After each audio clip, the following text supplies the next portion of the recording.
Alright. Hello everyone, Mage here. Today I've been waiting for this game to have actually like at least most CGs now, and this one have like I guess most of the CGs now at least.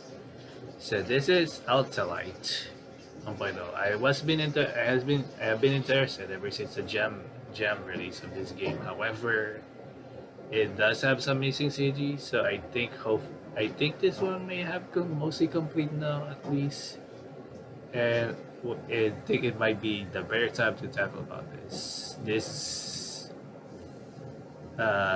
visual novel is also creator is also Ekkoberry, which is we know. I have one of my favorites, which is Holonomy. I love game opens. I love those two so much. So characters, and I hope I see more. I guess. No, but who knows? We'll get more anyways. So without any further ado, we're now going to start this. So this game is about like a mage getting kidnapped by a thief, I guess. So that's all I can say about it. So let's start the game. Start.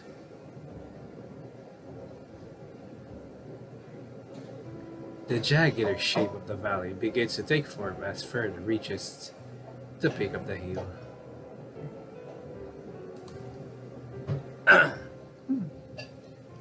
Last year's trip to this small mining town had fared far better. In the 2 days of travel, he hadn't come across a single other person. Unkept grass, missing guards, and a complete lack of pop-up shops along the road. The whole place felt lifeless. Given the circumstances, this was not unexpected, but Ferd's feeling of disappointment persisted. He descends along the main road, passing stone houses and shops, seeing several despondent faces as he walks. This place was by no means a ghost town. People still went about their day, but it lacked the life it once had. This certainly is cheering.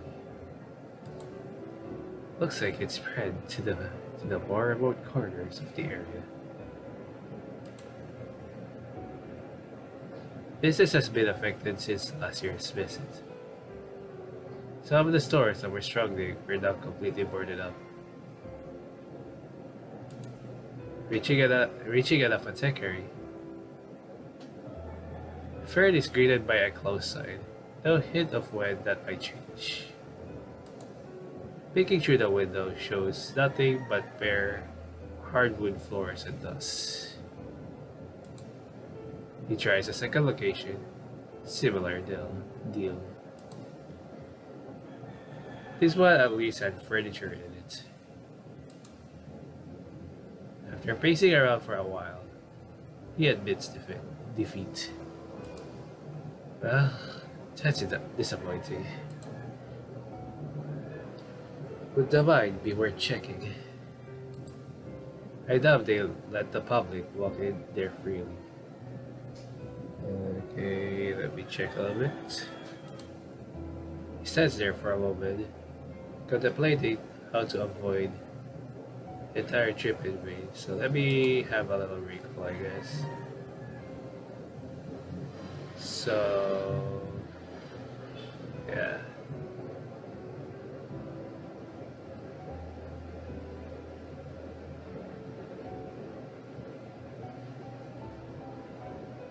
Okay. So far, we just visited like an abandoned town near to a mine, I guess. Stands there for a moment, contemplating how to avoid the entire trip being in vain. The scenery was nice, but his supplies were running low. He couldn't afford returning with nothing to show for it. It's a stretch, but He glances around, making sure to avoid view of any individual passing by. Surely there will be something in the back. He slithers around the side of the building and into a back alley, searching for any kind of discarded stock. He finds a promising stack of boxes at the rear. I'd have prepared fresh material to work with, but tried is better than nothing. He rifles through, but finds little. Vial pieces lay broken at the bottom, along with scraps of paper and hunks of wood. Any remaining trace of herb or perishable items are beyond usability. Dejected, he exits the heap, turning back into the alley. I'll try asking around tomorrow. Hopefully I can find a place to stay.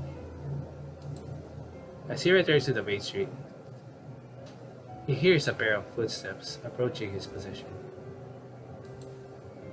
Fern begins to turn, ready to explain he hadn't taken anything. But before he's able, he feels something hit the back of his head hard. I'm not sure if there's nostalgia anyway. He stumbles to the ground, his vision turning black. Fern wakes up on an unfamiliar floor. The room is cold and damp. A musty smell lingers in the air. A storage room, though difficult to judge the exact size from his current angle. Okay, there's music at least.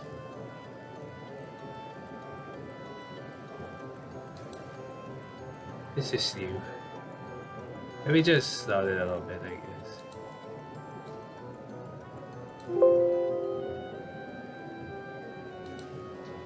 Okay. Fern's first attempt to move are hampered by the rope around his torso.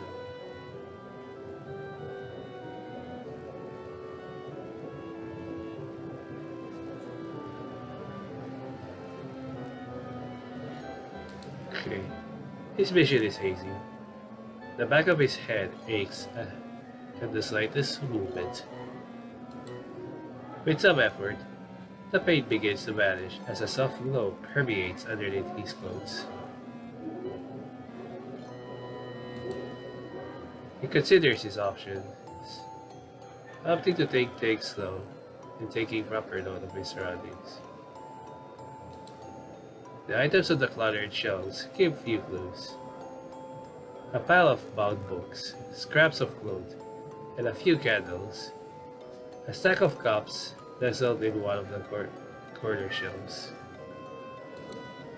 Common items you'd just see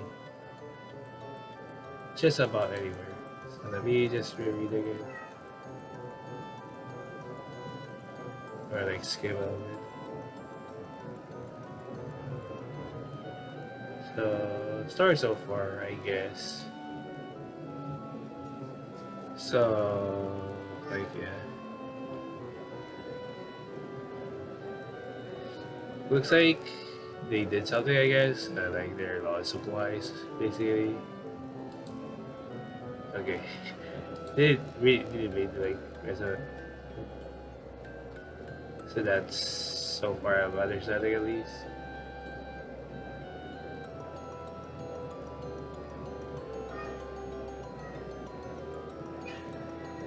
Yeah.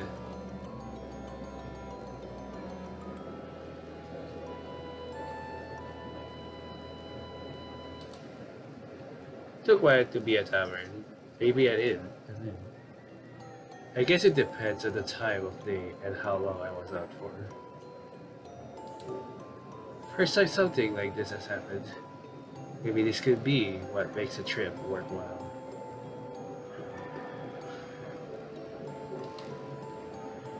Let's see where this leads.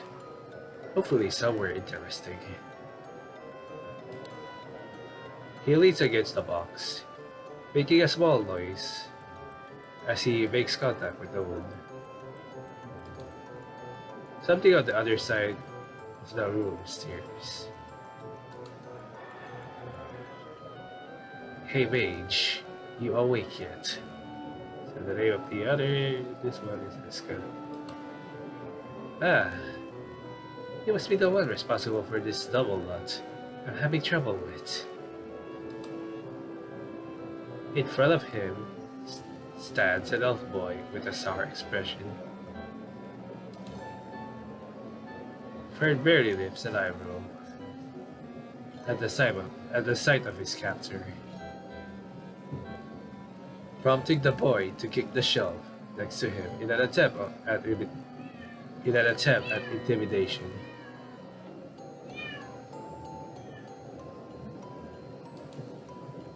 It doesn't work. Cure my sister. Excuse me. You heard me. I know a mage when I see you. You can do magic, right? My sister's sick and I want you to do something about that. We've been trying to get in contact with the magic users guild for months. The rot's getting so bad, it's stopping Sienna from sleeping in. Oh. I'm not someone who can do healing magic, sorry. So if you kindly drop me back off from where you picked me up, I am free. Wait, no healing at all. Isn't that what you people do? Is kidnapping all that you do? I guess I'm just ignorant of the subject. Care to enlighten me with an example? Or get in contact with one of your guild buddies? No can do, sorry. No can do, sorry. Sorry. Even if I could do something, I can't do it with my hands behind my back. Not that I feel like offering my services to someone with this little sense for hospitality. Untie me. Maybe then we can talk. The boy's attention diverts from Fern as the door at the top of the stone stairs creaks open. Eska, are you down there? Are you down here? Fern watches her, noticing a slight limp in her one. Oh my god.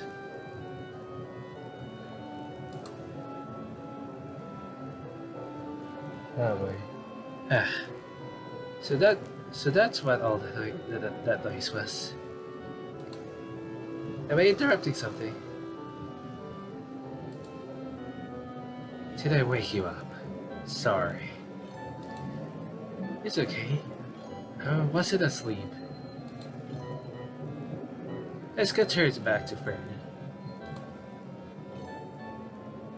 If you can't do anything, there's no point continuing this conversation.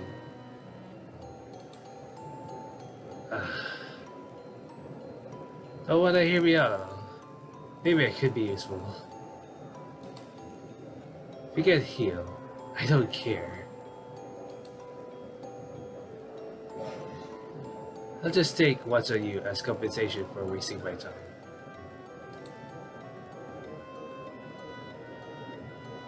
Eska gestures to the girl, who begins rifling through Fern's pockets. Well, it's not like I can stop you. Sure, take whatever you like. You're pretty cooperative for someone getting robbed. I just don't think it's worth the hassle. You have a lot of weird stuff in here.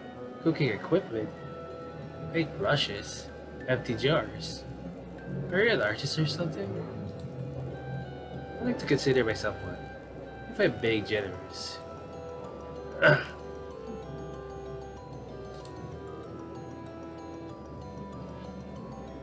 Can't sell this. I'm just gonna take the money and the jewelry.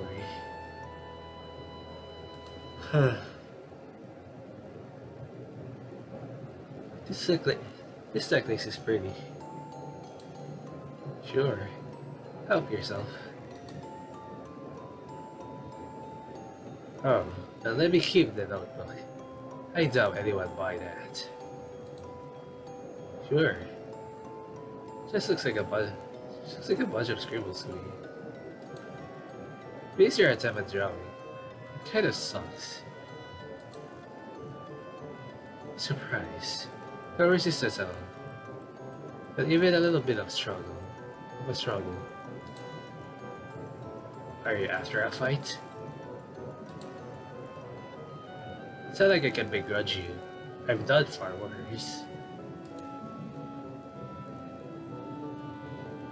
Well, nice to know I'm not robbing a saint. Something tells me that in your eyes. Being a magic user disqualifies me from that category, am I correct?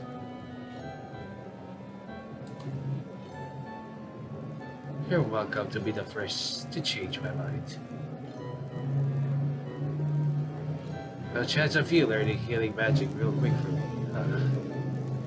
Yeah, real quick for me.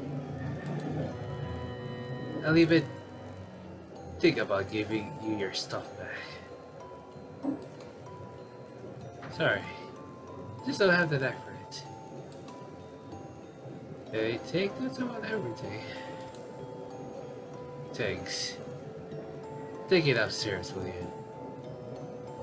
I'm just about finished talking down here. Sure thing.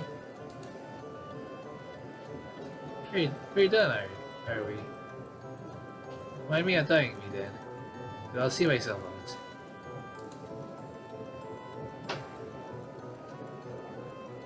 The boy takes a swift kick at one of the shelves before dragging his heels over to untie Fern.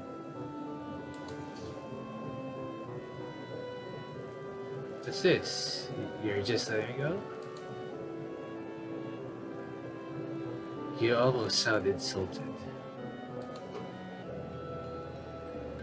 This town has weird ideas about kidnapping.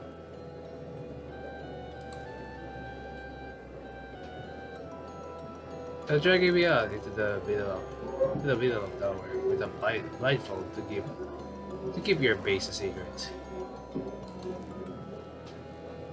Is that what you want? As long as you're not too rough, I don't mind. Triple nuts.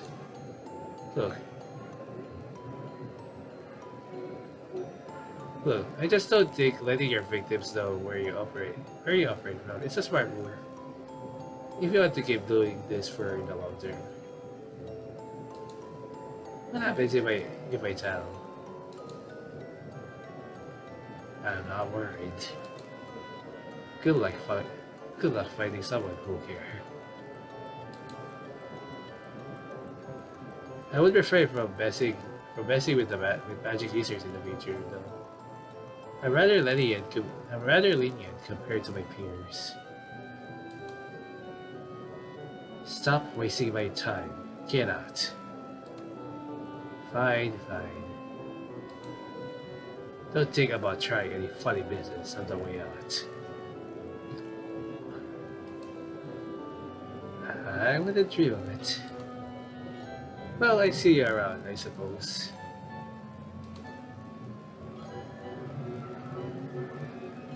I'd really prefer if we didn't. The basement door opens up into a wide space with stained glass windows. A church. Wasn't expecting that. Oh well, won't ruin my day. Okay, let me get my medals in.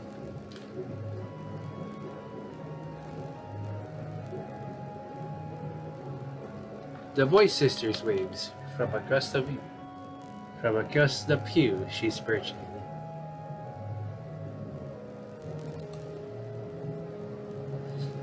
Oh. Bro, let you go. I already hid what I didn't have. What I didn't have, that's good. Sorry. I'm not giving anything back. Times are tough now, right? Times are tough right now. I understand.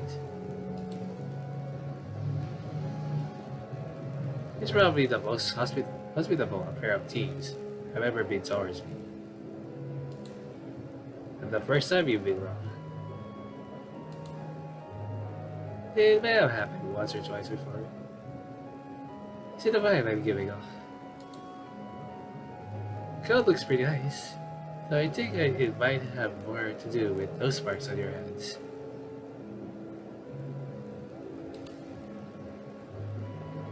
Those look like they cost a bit to have done, especially with the rules surrounding that kind of magic now. You ever thought about investing in a pair of those? Well, I would tell if you won't. There's no one here to tell. Same way there's no doctors around. You can go now. I already told you, we're not giving your stuff back. So there's no point in trying to talk to me. I know. That's why I'm not bothering you. Fred pulls out a map and a piece of paper from his back pocket. One of the few items he still has on him.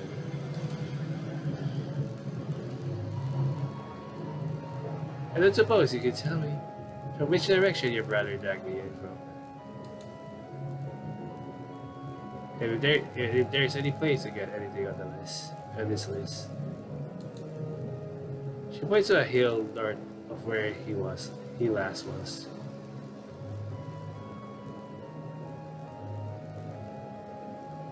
Okay. What kind of riddle list is it? Riddle list is this?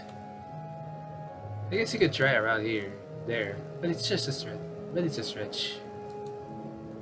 Thanks for the help, and good luck. Tell your brother to watch his temper for me, will you? See you around. Nuts.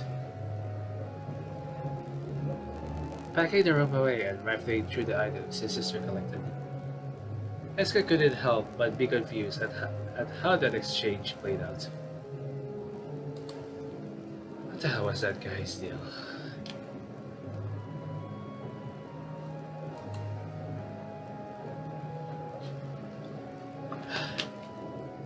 I'll be right back. Hang on a second. Alright, I'm back. He sorts out what might be sold, but most of it look like eccentric junk. That's about it. I guess it'll have to do. He gives up and heads upstairs. Hey Sierra, I think I can sell some of what big I had. So later on I'll... Sierra. Let's take her out of the main room. He doesn't see his sister. He checks the small side room. It's still nothing. Concerned, he walks up and down the aisles, hoping to spot her. Hey sis. Double exclamation points. Sierra, are you okay? Are you okay?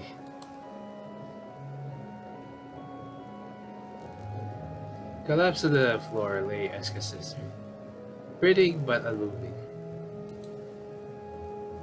He shakes her shoulders, but nothing he tries succeeds in her waking up. Yeah, it's like the sickness is coming. Ferd wakes up. Ferd wakes up to the same place. Only darker. No gentle come to. This time, instead being shaken awake by the same boy as before.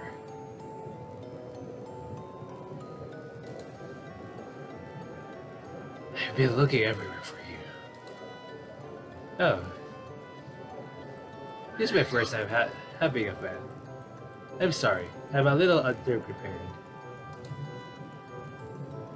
My sister. What did you do to her? Huh? I didn't do anything. I checked into the inn over on the other side of town. I have been looking around for supplies ever since. I was planning to leave today if you hadn't rudely intervened. Sienna's been unconscious since you left. You know, you talk about the sickness before, isn't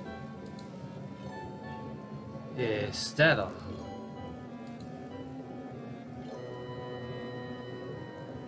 But did she have trouble sleeping? Sounds like a solution to me. I'm not messing around this time. Fix her. Eska flicks a small pocket knife and holds it into Ferd's chin. Ooh, you are upset, huh? Okay. Fix my sister, or I'll see if ending your life undoes whatever curse you put on her. You're very demanding, you know. Have you tried a nicer approach?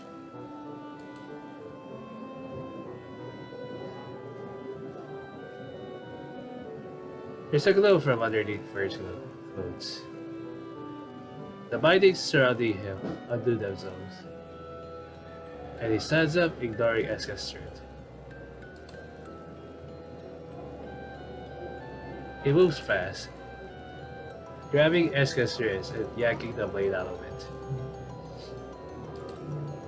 He tucks the knife into his back pocket.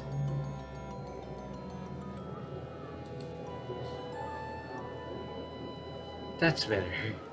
As you were saying. Eska takes a second to process what just happened. Triple nuts. Nice trick. I don't care how strong you are. I'll do whatever curse you put on my sister or else. Can I have my things back? No. No. Really? Why not? I already sold a lot of it. And the money you made. Spent. Triple nuts. Don't look at me like that. It all went on food and medicine.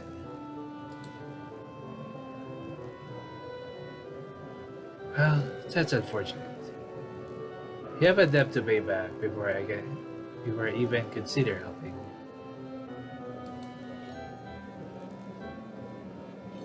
You don't look too pleased about that. But it's your choice. I mean, I still question anything about it. It seems your sister will remain in the state she's in until I decide to help her. Unless you can figure out something yourself.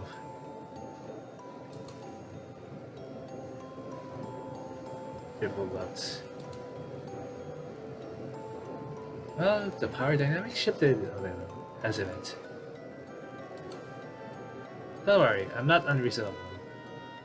I do have good dishes for helping them.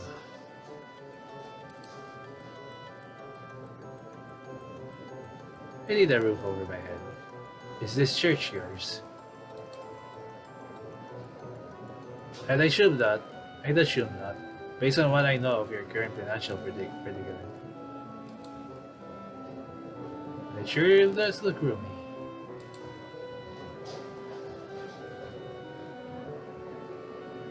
I'd prefer to keep a low profile too, so I'm not mentioning to anyone I'm here.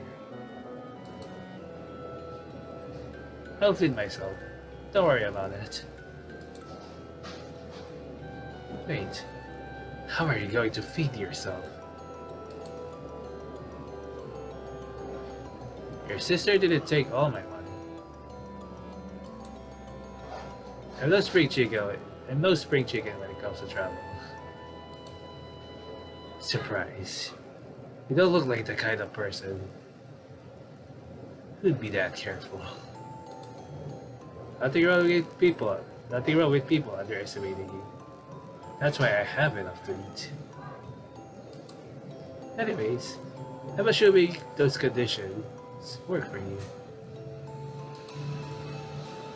I don't know about you sticking around.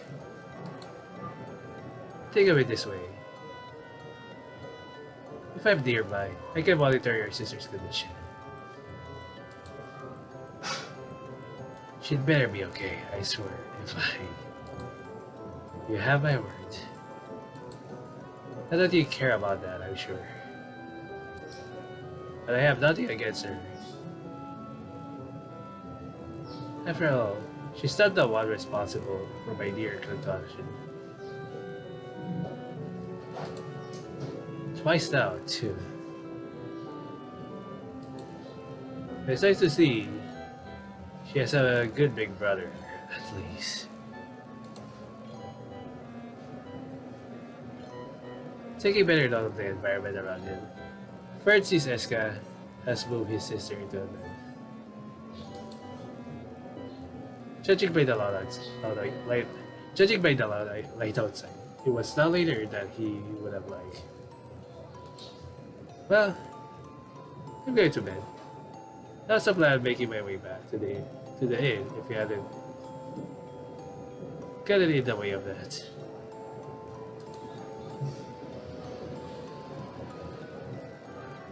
If I'm sticking around, tomorrow we can head out and collect the supplies I couldn't get a hold of. Where am I sleeping? Where's the coffeeist?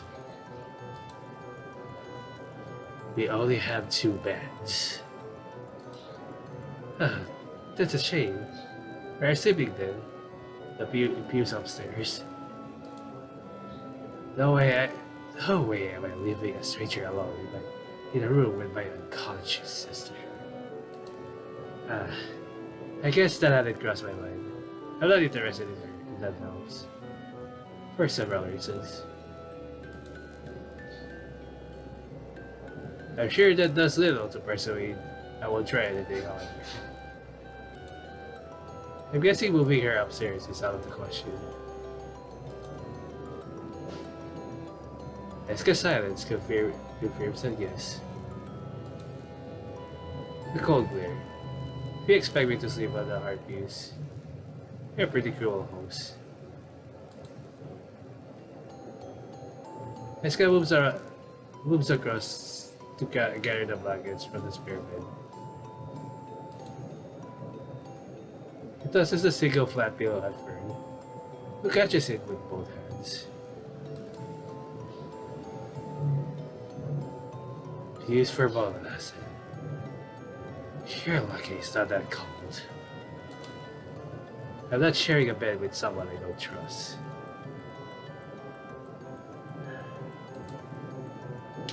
Fern shrugs. Have it your way. We're heading upstairs. Eska checks on his sister, pulling up the blankets over her body. Sorry, sis. I'll get this fixed quick, I promise. The two of them leave Sienna and set up their bed along one of the back pews, taking opposite sides. The wood is hard and only so wide. Moonlight streams through the murky stained glass. Eska was correct. Despite the thin blankets, it's not too cold. Can't keep the pillow. My bags work as a headrest plenty of times before. He takes the pillow and props it up against the pew's armrest.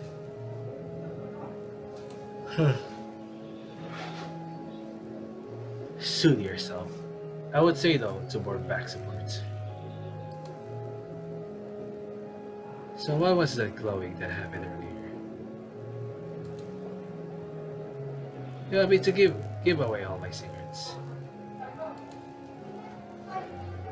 Just curious. Something like that seems useful. How do you do it? Is there a limit to it? I don't think it's a good idea to tell you if I have any weaknesses. Well, our relationship's so strained, right? What do you want from me? I just think it's cool. Well, maybe if you butter me up some more, I might share a bit more about it, but not before. Fred fires back with a question of his own.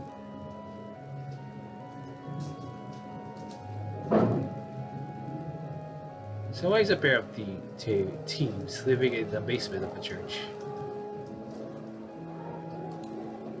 I figured it'd be an interesting bedtime story. It's not anything exciting. The guy who owns the building is a family friend. It's funny, this is the second game I played with a church right now. The first one is like this mod, I guess. Like, you know, not really like, it's still a number of times now, I guess, if we count like exercising anyways. It's not anything exciting.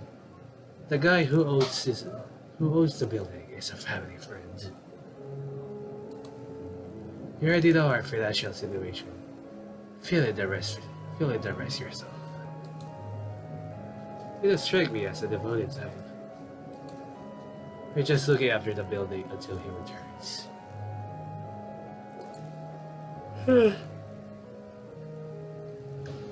He's trading up to deal with the Mage's rot, so the place is empty in the meantime.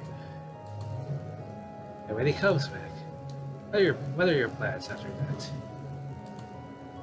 The question elicits a contortion of Eska's face. It takes a second to calm himself. Haven't worked that far out yet.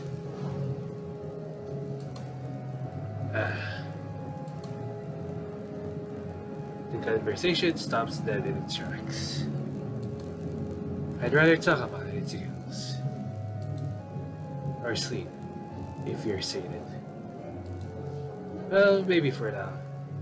It seems I've hit a bit of a sore spot.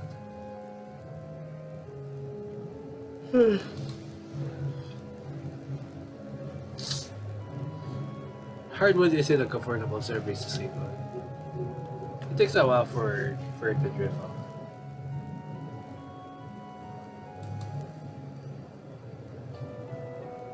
Okay.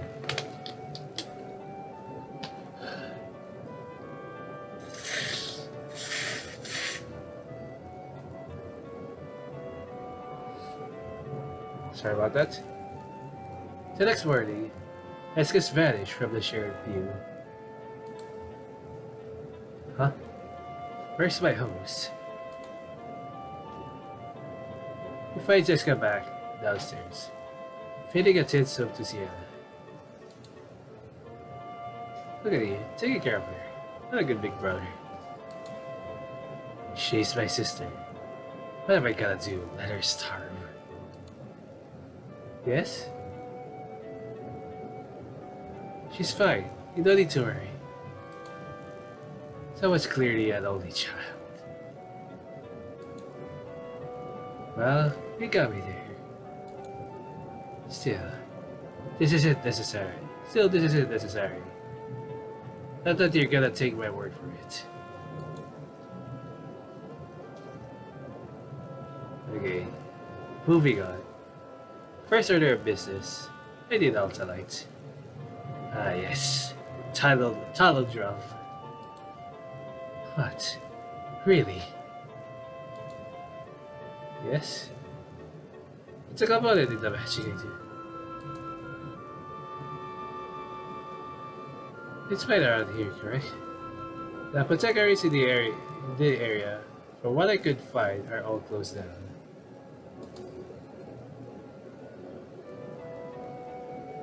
Search some Altalite for me. I'm sure a local has a better chance of succeeding than I do. You're talking about the clear crystal stuff, right? Yes, that's correct. How much are you after? Fred pulls out a jar from his bag. However much will fit in here. It more depends how much it costs. I want as much as I can afford. You're in luck. I know the place it's sourced from. Have me your budget for it. Fred does as he asks, the money along with the jar. Eska slips into his pocket and gestures to Fred for Fred to follow.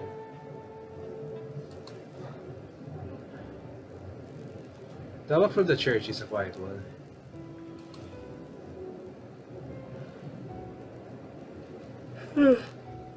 It's so grim since I last came here. You've been here before. I don't remember seeing you around. Well, it's my first visit.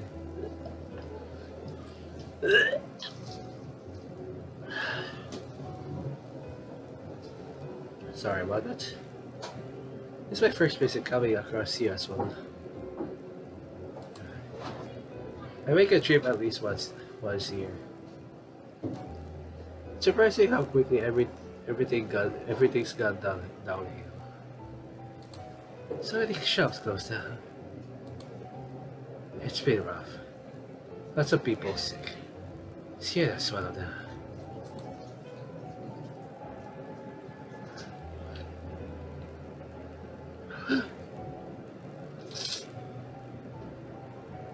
Sorry about that. Well, it's not much better anywhere else. Full world's kinda like this. Being so remote might be a blessing. It was weird to see a traveler here. You stuck out so much.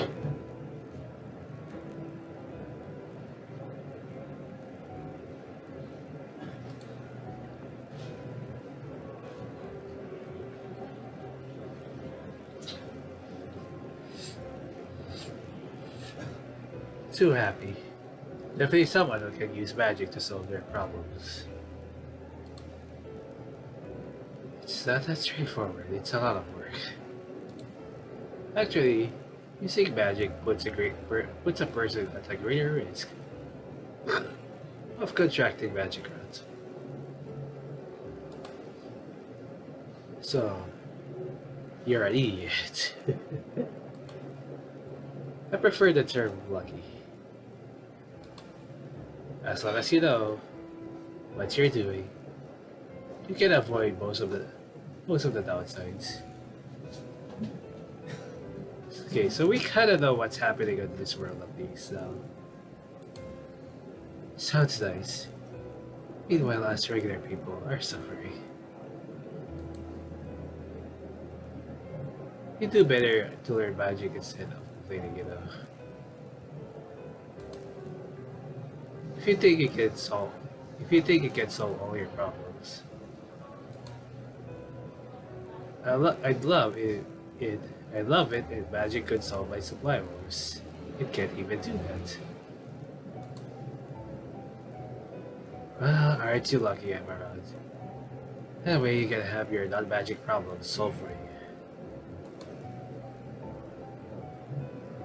You do better getting to know the people of the town instead of complaining too. They pass through the entirety of the residential and commercial districts and into the industrial section, far away from the main road. Down through the calm streets, crossing the crossing the river onto the other side of the valley. The sound of mining equipment grows louder and louder as they approach. They reach a mine, embedded into the other side of the valley. The tunnel leads them through and into a half open airspace with tall walls. Eska waltzes in, waving at people as she goes. Sorry, that's my bad. As he goes, Fred's carrying it behind him. Eska stops at a large storage building, guarded by two men sitting bored beside the entrance. One of them, a tall man with bushy eyebrows, tips the chair he was leaning against and stands up to greet them. Hi, what can I do? Eska, is that you? I haven't seen you in ages. Have you figured out treatment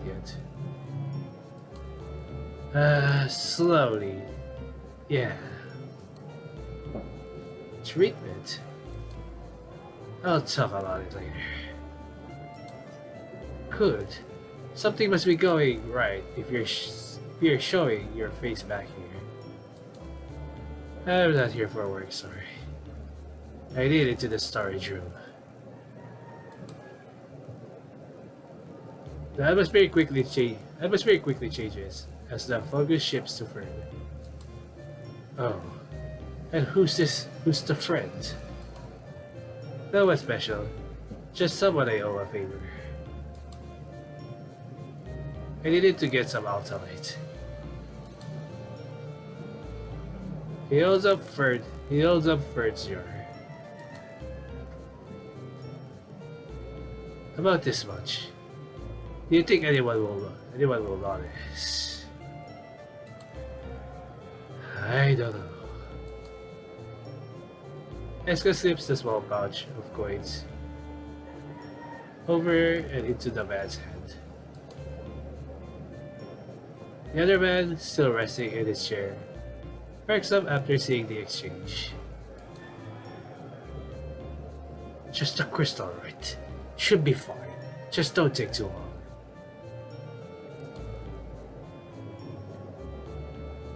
Without another word, Eska dips into the building, leaving Fern to stand outside next to the two men. He tries not to make too much eye contact. Their gaze doesn't leave him. Eska returns a moment later, jar too full for the lid to close. It's good enough. Fern inspects the crystals, picking up some of the larger chunks from the top of the jar, holding them up to the morning sun. Not bad. Not bad at all. Still do just fine. Thank you. Thank you. They leave the site, Eska waving to the two men on the way out.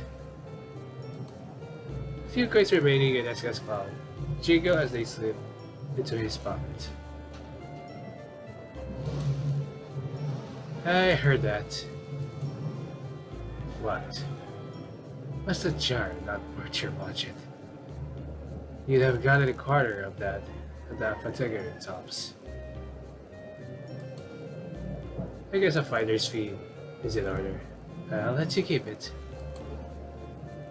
Damn right you will. Be sticking my deck out for you. Fred takes a closer look at the jar's overflowing contents.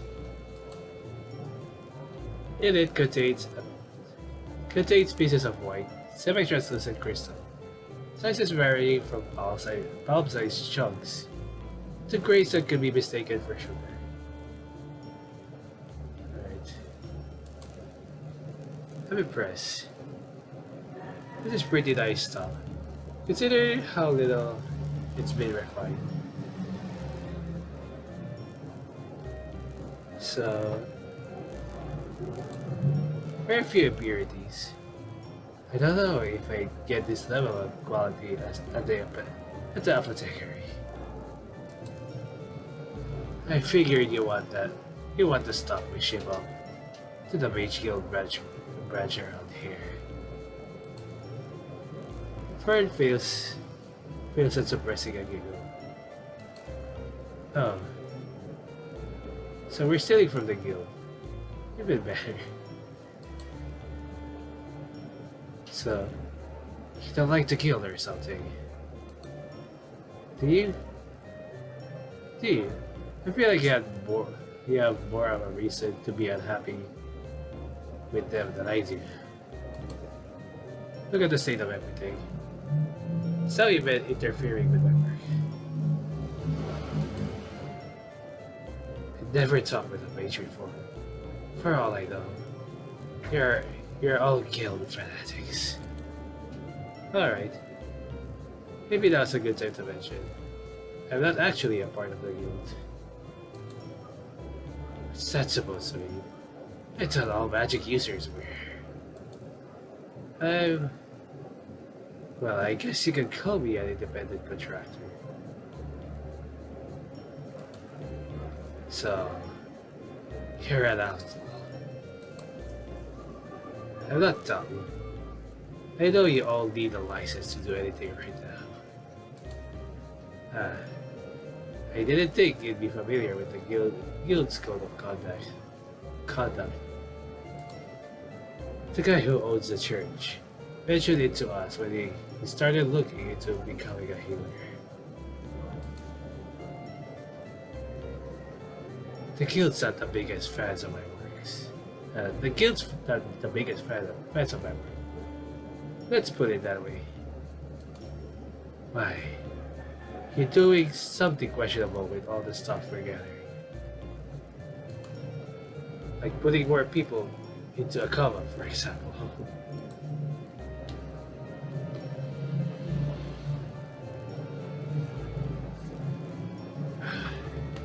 Well, clearly they have a problem there.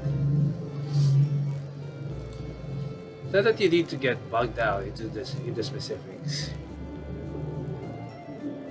You're helping me either way, right? You're lucky the guild has itself set up this way. I'd sell you out in a heartbeat if it was worth the effort. Am I not growing on you? I may just rot.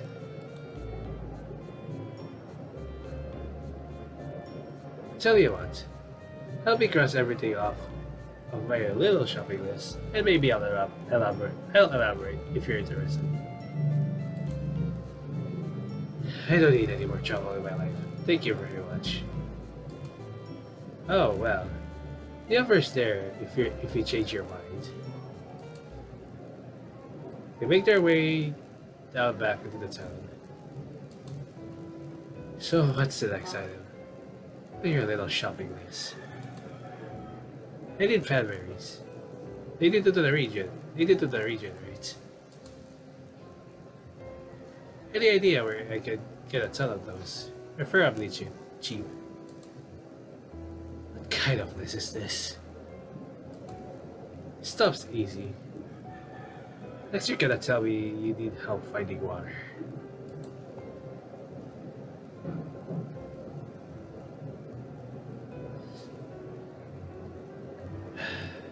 What's that got to do with your magic stuff? Don't you guys just do magic chants over the top of the crystals? You've been over this. I don't do healing magic. And you can't learn. If you gave me several months of research minimum, assuming I had the drive to do it, I could become motivated enough. Financial incentive. But I'm guessing you can't afford that. You can't afford that. Sad about me. A lot of people pay to have another healer around. When's the church owner coming back? Surely he can take care of Surely you can take care of things. Not for a while. And definitely too late. I see. At least it now makes sense why you don't have any contacts. I just thought you were being an arsehole about it. You really don't talk to any other mages. Do I get cool points with you if I list of all the rules I've broken? I figured the least you could do is explain why you're useless. How bad is it? Well, if you must know, the guild breakup was messy. He didn't have an issue with my work before the outbreak. And afterwards is a different story.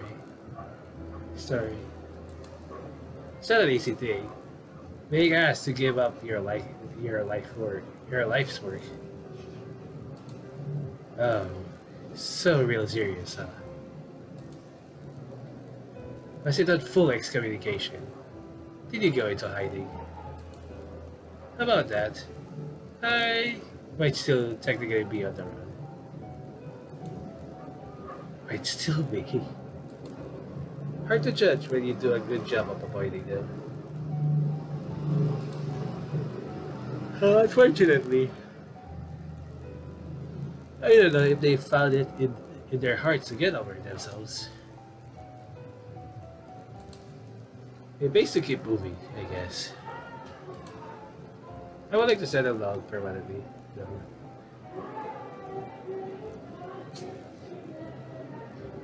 Moving every 6 months or so is a real hassle. Great. So not only am I dealing with an alcohol, but I wanted one too. Says a kidnapper and thief. Don't act so high and mighty. That's petty stuff compared to what you're getting up to. I'm starting to wonder if helping you out is the right decision. Maybe I should point you in the direction of the nearest market and go back home. Are you not enjoying showing me around? I'll apologize if that means I can keep my helpful. You can keep my helpful tour guide.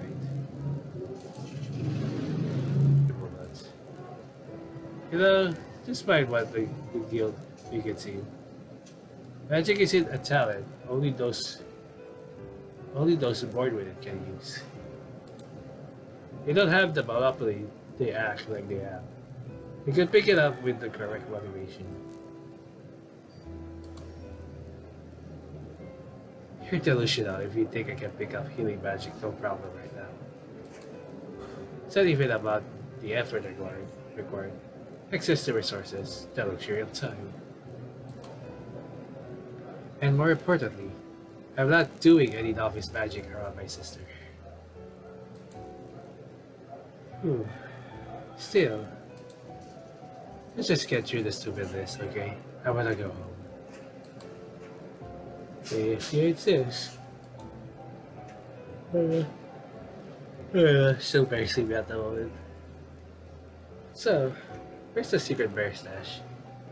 Surely you can use those coins in your pocket to bribe whoever is in charge. Loading. They are wild here. Yes, I know that much. We're the best ones. You're about late for the best. You're about too late for the best ones. I always come this time of year. And congrats on being a month out of season. Congrats on always being a month out of season. Those are too ripe. Have any kind of firmness to them. Once they go dark, the flavor gets kind of weird.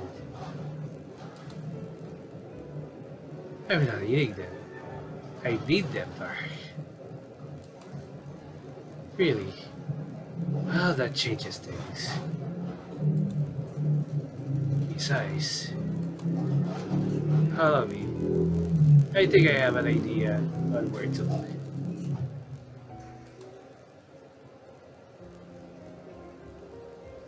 Okay, I like the visuals of this. Like, just everything about it's like really unreal watercolor, like traditional watercolor. I mean, so really cool.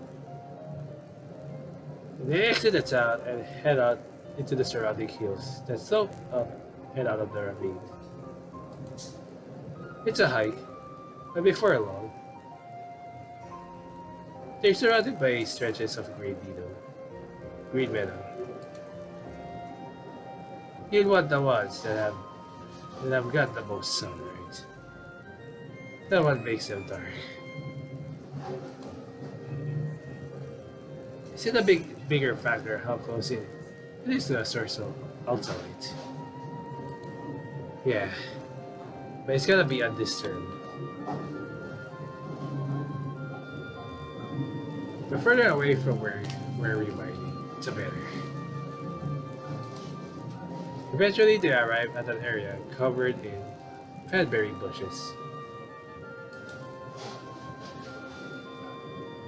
First eyes light up. Ah, perfect. Yes, this is the color I was after. Eska starts picking from the branches, inspecting every berry. Is it just a fruit you use? The roots are pretty dark too, you know. They are. We had to upload a ton when we expanded operations about 6 months ago, so I got familiar with it. I'm pretty sure the roots are used in dyeing clothes too. Iska grabs one of the bush long branches and inspects the berries attached. The roots are about this dark for sure, maybe a bit darker. Could they be usable? Well, we'd have to kill the plant, but I don't mind giving it a go.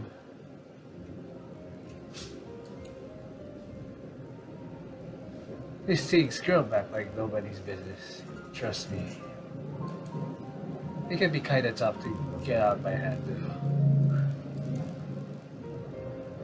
Fred digs into his back pocket, pulling out his knife. Good thing I have this with me. Can I have that back, by the way? It's my only one. As long as you lug all of this plant, matter back with us. You mentioned the market earlier. Isn't the best place to get something to eat when's it open? When's it open? There's one that runs late across town. Great. What are we eating? I barely have enough to cover me and my sister. Did you say you were gonna feed yourself? You can go get something alone. I don't wanna be around food I can't afford. What do you take me for? Some kind of monster? I'm not answering that.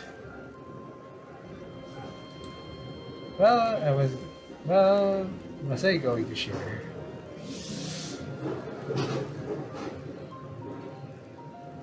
You've been gracious enough with me showing me around. I'll try to do something to return the hospitality.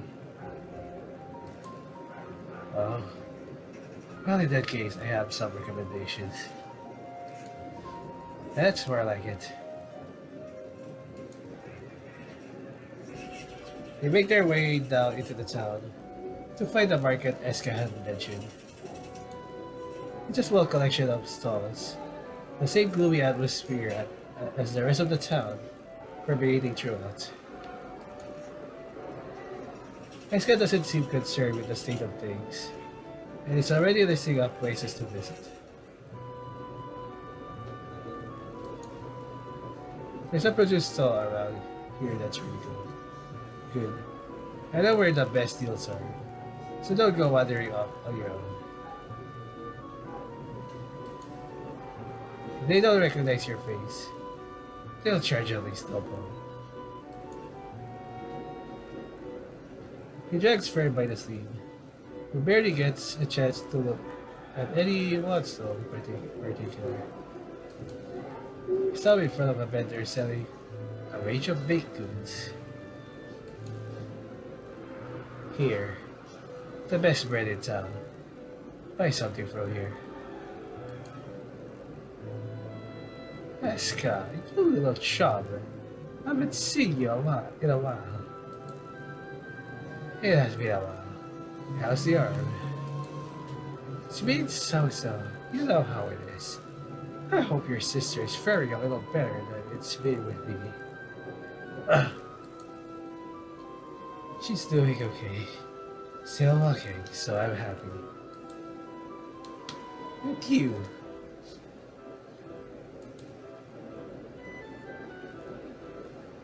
About the same as before.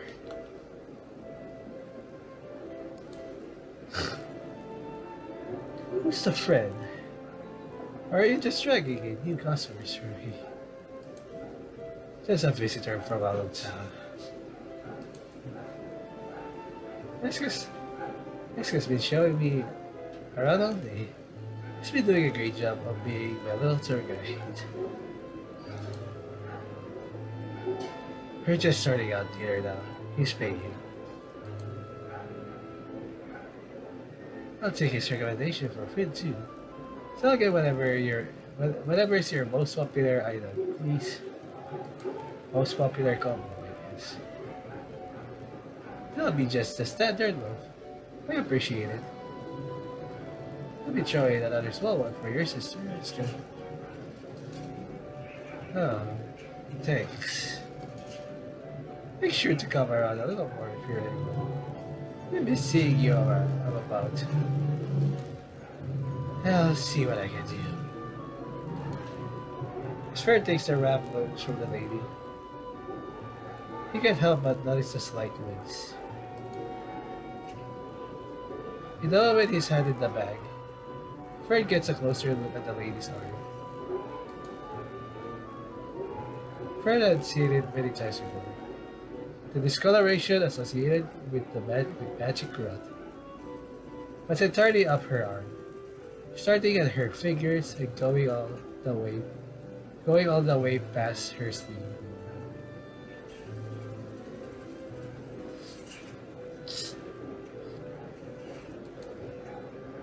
Take care. You too. It wasn't. It was Yep. I was kind of right up boys. At least. Well, it doesn't mean I cannot like give a female manly voice something, you know.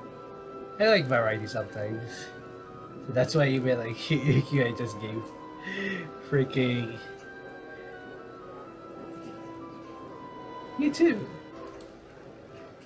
It's not contagious the true touch before you say anything. I know that. They visit several other stores, picking up a couple other items before heading back. That was more than I intended to spend. They returned back with a large range of local fruits, vegetables, and even a hunk of cheese. The last few rays of sunlight hang in the sky as they make their way back up in the hill the church is perched on. So funny enough, I will save here if in case. I might need to reread again if it's going to end soon anyway in the case. Eska rushes now into the basement to once again check on his sister, who remains in the same state she was left in. He comes back up moments later, satisfied that she's okay. Eska heads into the small back room. Fred behind it, offloading the items they brought onto a rickety table. He pulls out a clay pot and a hunk of wood and begins stoking a fire under a small stone stove, balancing the pot on top. Okay? Alright, let me read that because you thought. I'll be right back now. Alright. I'm back. I just stopped a little bit. So let me read that again. He pulls out a clay pot and a hunk of wood and begins stoking a fire under a small stone stove, balancing the pot on top. There we go.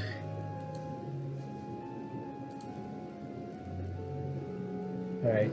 We'll shove all of the stuff into the pot. Let it boil down. I have some leftovers I can go into. And we can have that with the bread and cheese. So good to you. So, stew. What's that look for?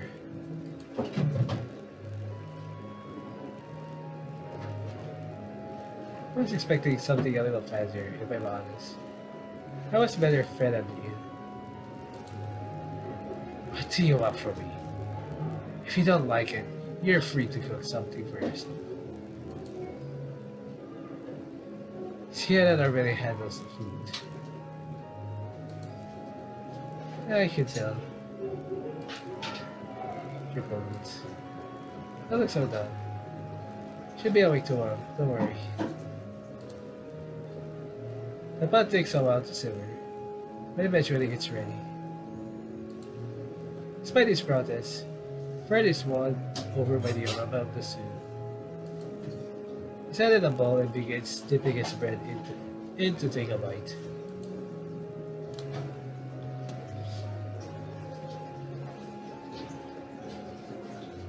Eska brings the pot onto the floor and they take a seat beside it. So about that woman at the market. That was quite the patch she had, huh? People work with mages, right? It's not a rare thing here. Then what's stopping you? Escatet is such a statement. Did I read that again? Escatet is such a blunt statement. It's not just your sister, is it? It's not just your sister, is it? So what if it's not? I'm asking you to fix her, not me. Explain that exchange you had at that light too. Now that I think about it, can't work around Altalite if you catch it. And there isn't much other work out there right now. Happy? Where do you have it? A couple of patches on my back. Oh, really? I'm surprised you could carry me all the way. We hear if that's the case. Impressive swing you had. Lucky me out though. I bet that aggravated takes a little. Would have been worth it if you could have done something about it. Take your shirt off. Excuse me? Just because I'm not a healer doesn't mean I can't do something for you. Let me take a look. Let's go down as Fred says. Removing both layers. On his skin were inky patches spreading out from his shoulder and lower back. Similar in color to the woman's arm from earlier. It doesn't look too far out, not bad. It hasn't progressed to the spine at all. So I should probably consider myself lucky.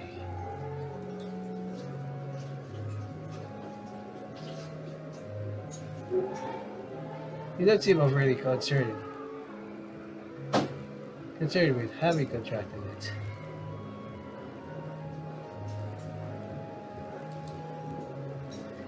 Around here, if you get unlucky with an injury, you end up in my position. I'm not unique. My sister's further along, anyways. I'll worry about myself later. There we go. He redresses himself. How much do you know about Altalite? It's a magic conductor, right? Ever since the outbreak, our town's economy has warped around it. Easy work since mages need so much. There's also the usual Altalite warnings. Keep it away from magic, unless you know what you're doing. I'm sure you've heard that a whole bunch. It's the first thing they tell you at the guild. Not lucky for you, I know what I'm doing. But I guess it depends on who you ask. And I can certainly make things happen. Fry reaches into the bag and pulls out a mortar pencil. That's out in a couple of jars, one empty and the other filled with a dark liquid. Taking a thin brush, he draws an intricate pattern onto the two chunks of crystal. The lines differing only in their direction. His skill watches carefully.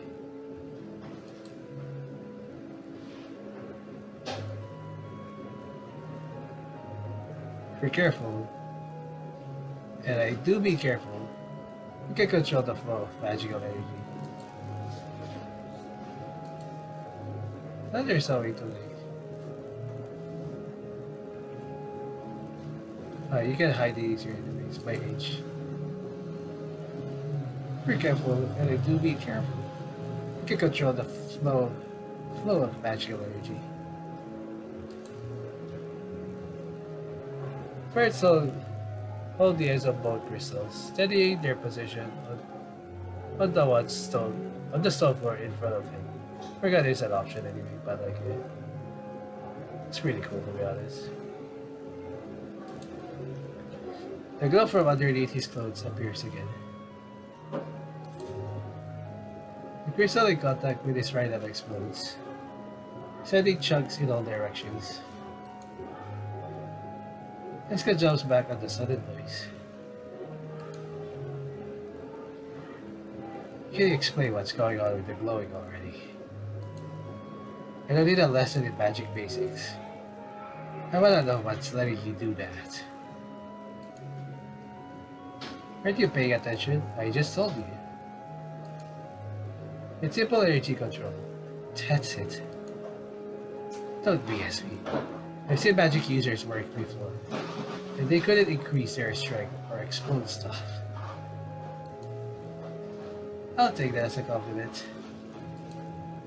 Magic is in a field that begins and ends with astrology and healing. Tell that to Zodiac about astrology. It's from Etrian Odyssey. That is kidding. Clearly. Well, I guess if you're interested.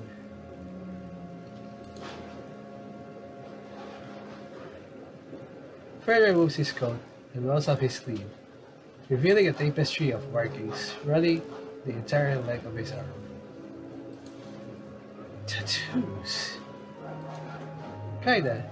They're a little less permanent. Just applying with a brush. The body contains a certain amount of magical energy, so I figured learning to better control that energy could be useful. I might be able to experiment at a certain point. You begin to run out of canvas space, so I think temporary is the way to go. So that's what those marks on your hands are. Did you know it flows in people too? Used to be. How would a magical disease affect you if you didn't? God, this is why I hate the guild. This is sustained by its It doesn't sustain itself by eating your flesh.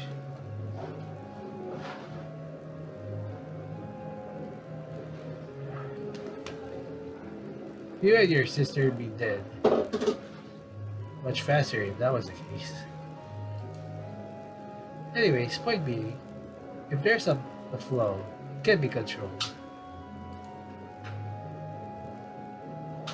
You don't mind volunteering as a second canvas for me. I can figure out something that contains the disease to the affected areas. It's not a permanent solution, but I think I could probably slow the spread. Same for your sister. But I'd rather judge for what I can do for her when she's awake. As Ka's eyes widen, the more Fern sparks swings. Volunteer, as in.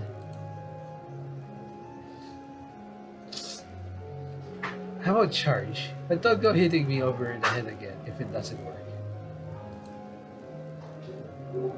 I've always wanted to expand what I do, but finding willing participants is tricky. Probably doesn't help with the amount I keep to myself, but still. And I appreciate you're willing to listen to me ramble on. You're welcome. I've never had a mage give me the time of day.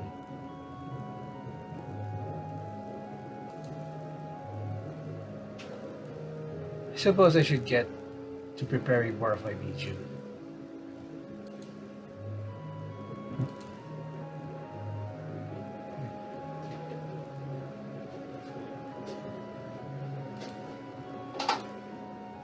That's why we spent the day gathering.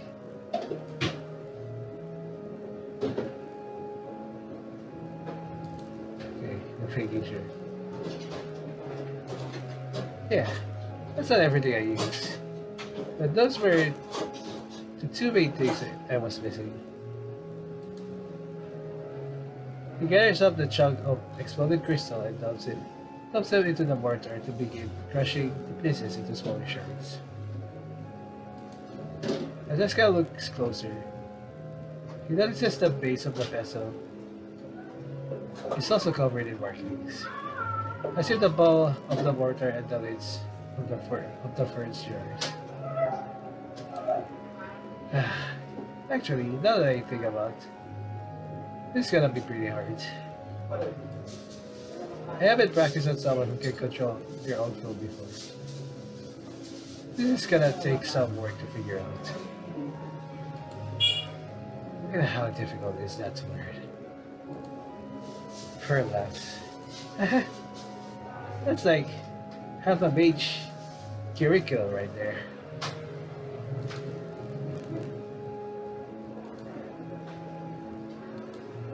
But I wouldn't worry about that. It's not an option for you.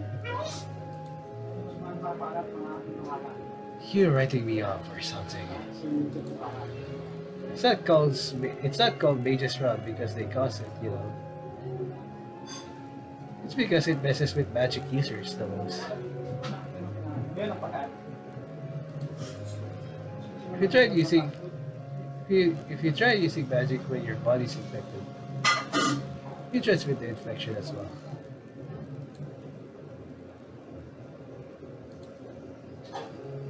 Still making sure I'm reading it right.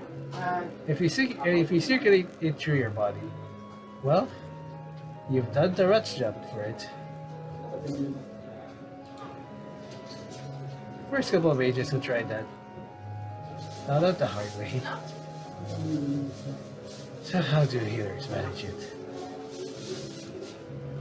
I wish I knew. Another reason you should study healing. Maybe it will help all this tattoo stuff. I don't like how that's starting to sound like a good idea.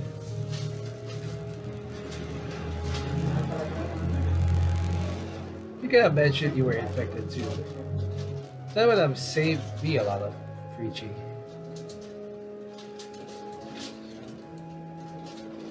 If you're not in a state to do it yourself, there goes my argument for you to self-study. Before I begin scribbling into his notebook, Eska watches its stern expression forward for its face as he works. You look very different when you get into it. Looking at you taking this so seriously. Let me focus. You wanna fix or not?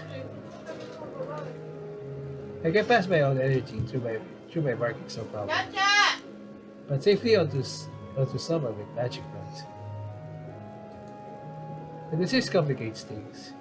When I was at the guild, people just activated everything themselves. What's the problem? Just channel it. Do whatever you did to the crystals. Do you want what happened to the Altalite happen to you? It's a more delicate process with the human body. I don't want you to explode. Just make a decided chance everything too much. I don't think you know how difficult what you're asking me to do is.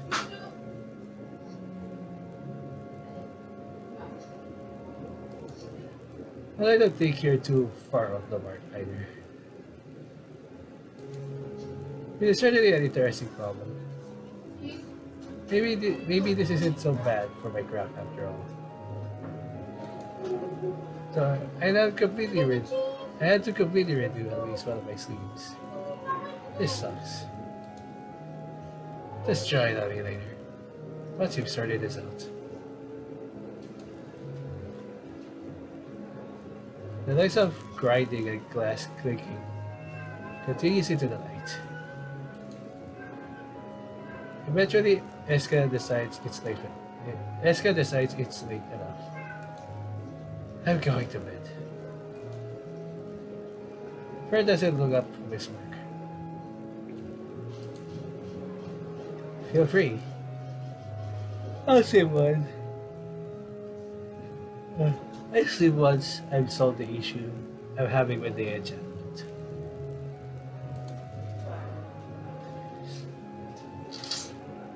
Not wanting to put up with the noise, he heads down to the basement and into the comfort of his own bed.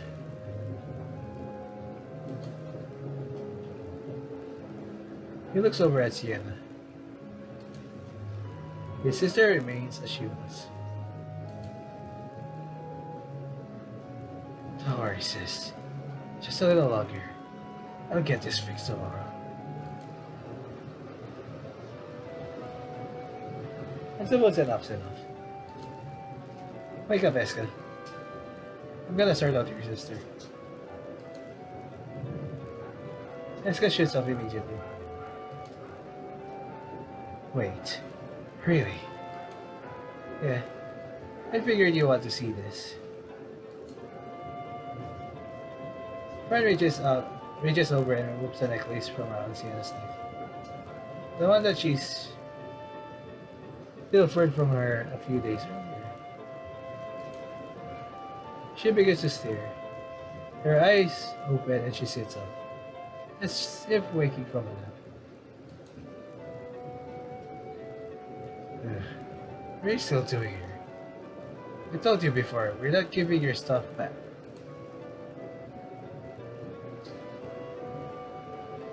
Ah, that's cute. Eska runs for her sister to give her a big hug. She hugs back, very confused by his frantic affection. Ah, Eska, where's the magic user still here? The brother so nice that I've decided to hug. Oh, that's a change of tune from the last time I saw you. How do you feel? What's that supposed to mean? I feel fine. Well, you were unconscious for about 3 days. Oh, so that's why I'm so hungry. Oh, please get help me. You're making it hard to breathe. Finally, let's go. Allowing her to move. Sorry. There we go. Your sister's awake again. Isn't that great news?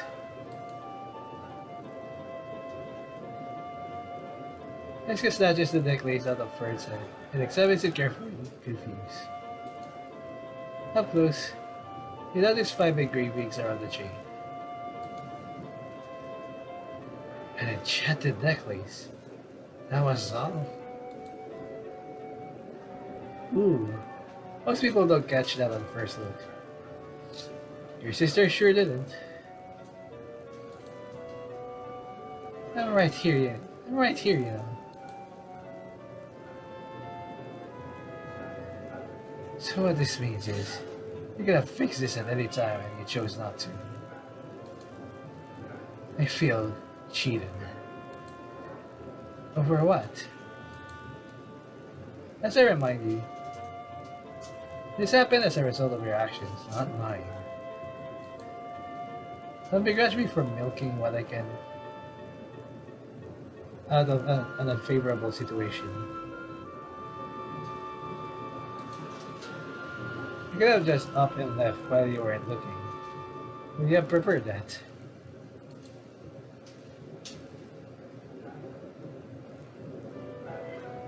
Frank collapses onto Eska's bed and burrows into the sheets.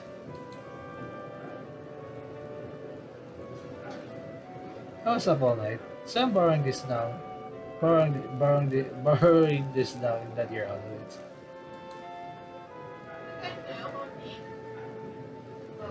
Sister can move now, so she can leave if there's a problem. Fine. It's the first time I've seen you so hospitable, bro. Guess you must like him. I did all of this to make sure you were okay, and nothing else. Sure. A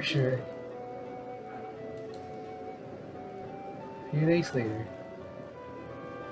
Fern takes a brush and dips it into the paint solution, wiping the excess off on the rim of the jar. He inspects the brush tip, then his notebook, then the area around Eska's shoulder blade, I guess. Eska flinches at the surprise of the cold touch. He tenses, causing his back to twitch. He mutters under his breath, digging his nails into the palm of his hand. I'd advise keeping still if I were you. If I mess up, it can be painful. Wait, what? I forget to mention, magic runs through your nerves, you know. If I'm not precise, well, the sensation can last as long as the stain of the skin. One time. Well, I'll maybe wait until afterwards to start sharing stories.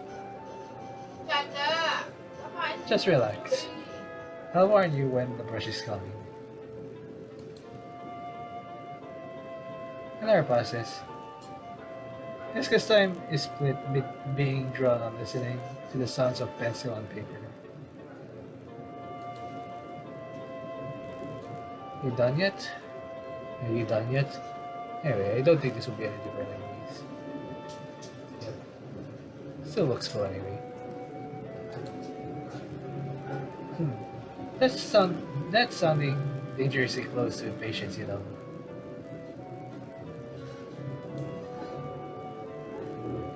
It's that saying about biting the hand that feeds you. It's on the tip of my tongue. Triple nuts. Look, I get you might be nervous, but you're in the hands of the best of the craft, so don't worry. If you're the only one who does it, you're also technically the worst. I guess you're right. Stop talking. Your back moves when you do.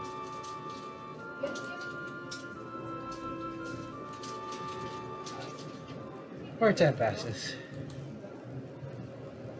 Okay, nearly done. Now that it should have stayed, I'll just activate it with a little of biology. And it's got feels Fern's fingers touch the base of his shoulder. Wait and near the patch of his lower back. Out from that touch, he feels heat. He braces the sensation for the sensation to cause a spasm, but nothing else happens. Well, how's that feel? Hot. Or it was for like a second. Good. I'll take that as a sign it worked. Feel anything now? No. Nothing. Great. You're welcome.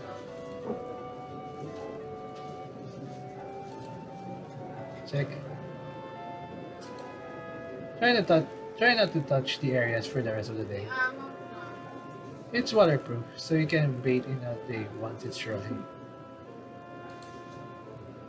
Sun exposure will bleach it out though, so don't go taking your shirt off outside.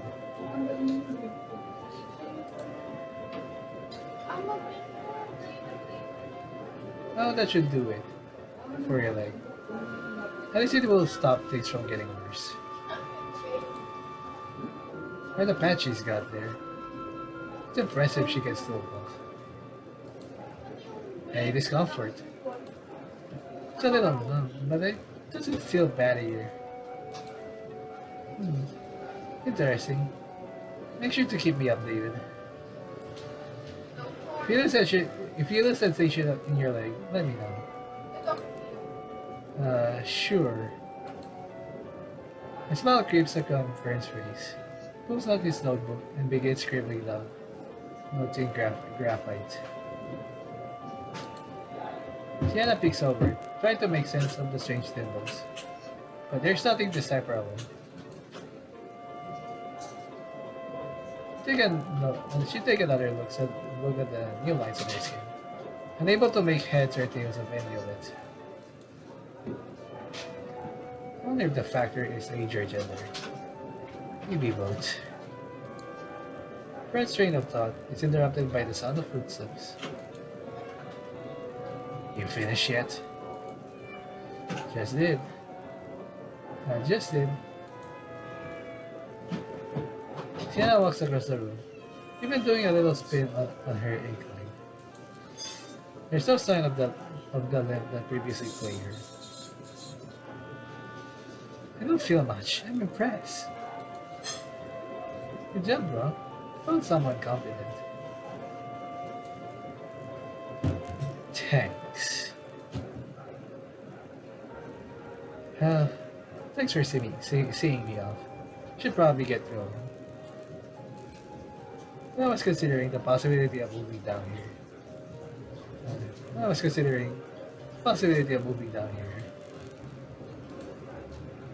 Just gonna save it, in case I need to read it again for a little bit later. This guy doesn't do a very good job of masking his surprise. Really? You like it here that much?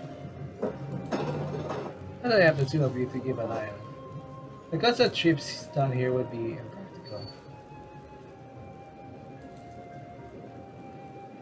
It'd be once every month or so at least. I'd rather have my test subjects somewhere I can monitor them. The logistics I still need to work out now.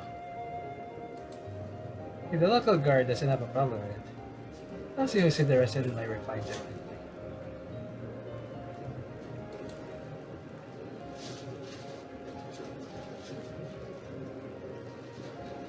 Care to point me in the direction of those around here who still have money? Surely some of them be interested in having their rods slugged.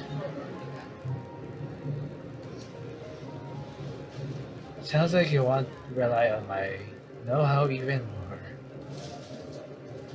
Figure it's only fair that if you want me to study healing magic, you should help me make money in the meantime. Really? In that case, you should be able to find someone who's interested.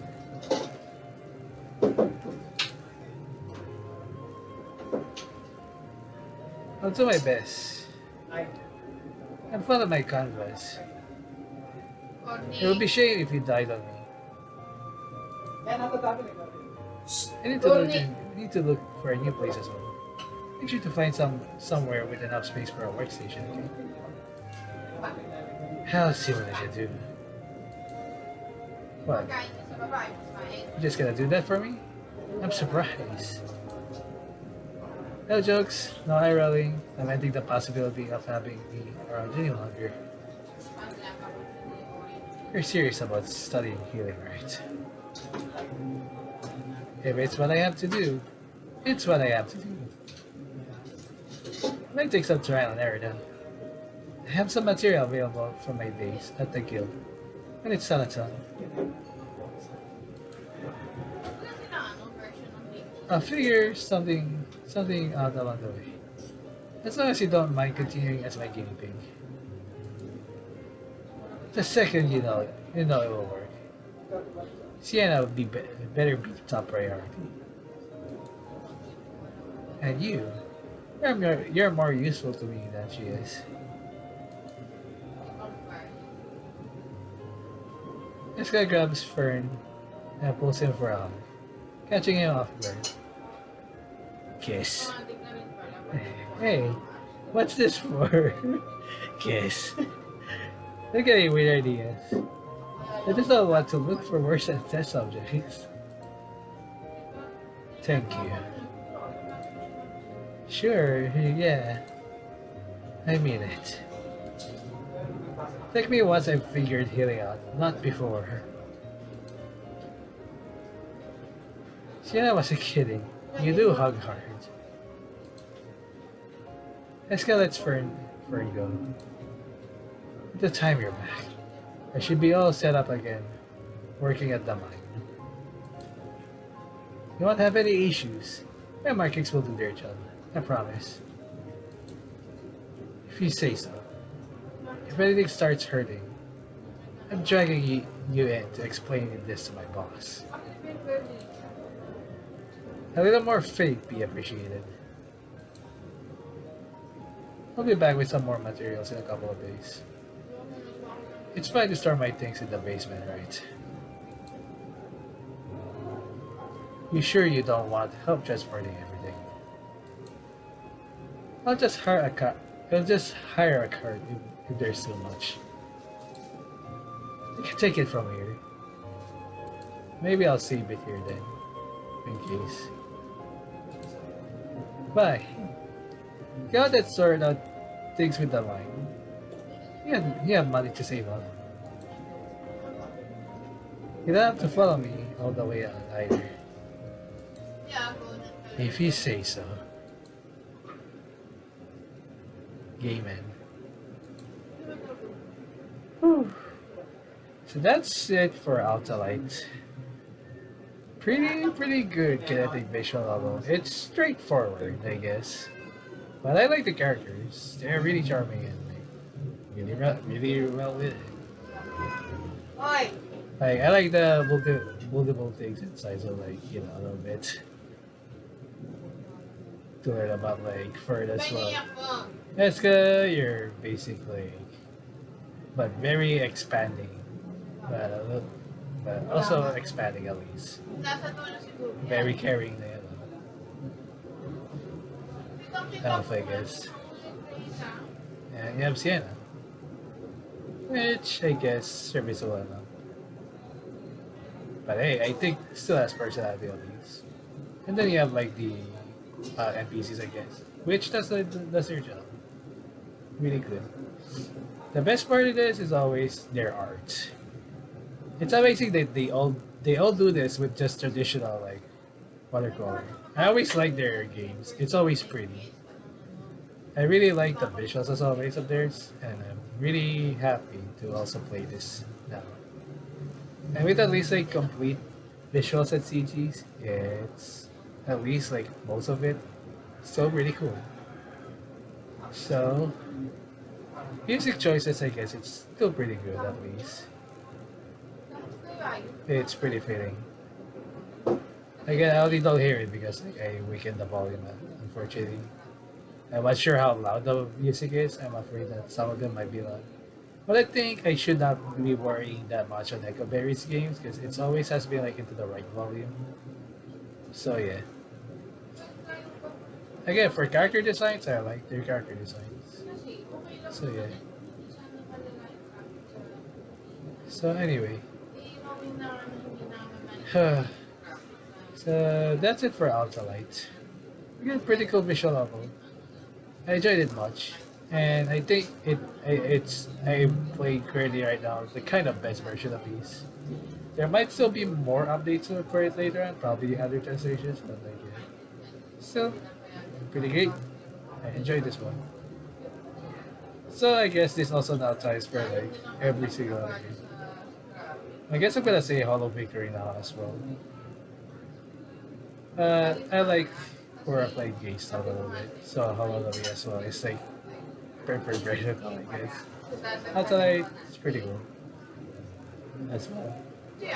I enjoyed it. So that's it for Altalite. I hope you enjoyed. Thank you for watching, and I'll see you into another game. So, bye bye. And may stars, guys.